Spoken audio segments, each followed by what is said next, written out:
प्रभु यीशु मसीह में मेरे सब बहन भाइयों को जय मसीह की। आप सबका स्वागत है परमेश्वर की पवित्र और जीवंत हजूरी में, जहां से आप कभी भी सेम वापस नहीं जाते। हमारे आज के वचन का विषय है परमेश्वर के राज्य में प्रवेश करें।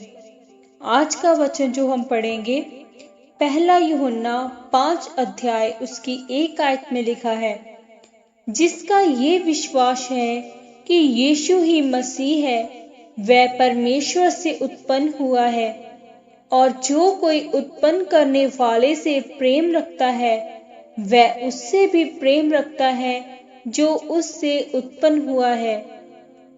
मेरे प्रियो, पवित्र बाइबल में लिखा है कि जिसका ये विश्वास है कि प्रभु यीशु मसीह परमेश्वर का पुत्र है, वह परमेश्वर से जन्मा है।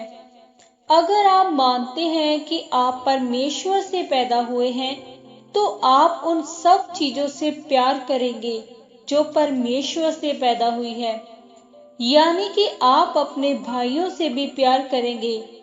अगर आप अपने भाई से बैर रखते हैं, तो पवित्र बाइबल बताती है कि आप एक हत्यारे हैं, और एक हत्यारे में अनंत जीवन नहीं हो सकता है, और वह परमेश्वर से जन्मा हुआ नहीं हो सकता है, क्योंकि वह परमेश्वर के वचन के विरुद्ध काम करता है। परमेश्वर के वचन में यह लिखा है कि जो कोई परमेश्वर से उत्पन्न हुआ है वह संसार पर जय प्राप्त करता है, और वह चीज जिससे संसार पर जय प्राप्त होती है वो है आपका विश्वास। मेरे प्रियो, अगर आपको संसार पर जय प्राप्त करनी है, तो आपको परमेश्वर में जन्म लेना होगा। परमेश्वर से जन्म लेने का मतलब है संसारिक दुनिया के कामों से दूर होना, पाप के कामों से दूर होना। आपको दाऊद और पौलुस की तरह पवित्र और वफादार बनना होगा। जिस तरह दाऊद परमेश्वर के साथ वफादार था, वह परमेश्वर का भय मानता था और परमेश्वर के वचन के अनुसार चलता था।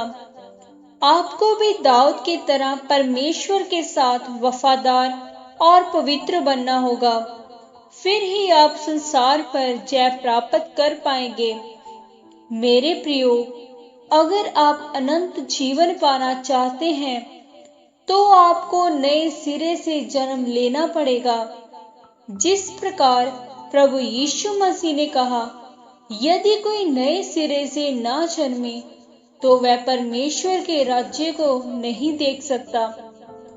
अगर आप अपना जीवन पाप में बिता रहे हैं, तो इसका मतलब है कि आप परमेश्वर से दूर हैं। और अगर आप परमेश्वर से दूर हैं और परमेश्वर के वचन के अनुसार नहीं चलते हैं, तो आप कभी भी अनंत जीवन नहीं पा सकते हैं। लेकिन अगर आप मानते हैं कि आपका जन्म परमेश्वर से हुआ है और आप परमेश्वर की संतान हैं, तो आप हमेशा परमेश्वर की आज्ञाओं के अनुसार चलेंगे और अपना पूरा ध्यान परमेश्वर की इच्छा की तरफ रखेंगे कि परमेश्वर ने अपनी योजना को मेरे जीवन में पूरी करने के लिए मुझे अपने पास बुलाया है। फिर परमेश्वर आपको अपनी आशीषों और खुशियों से भर देगा। आमीन।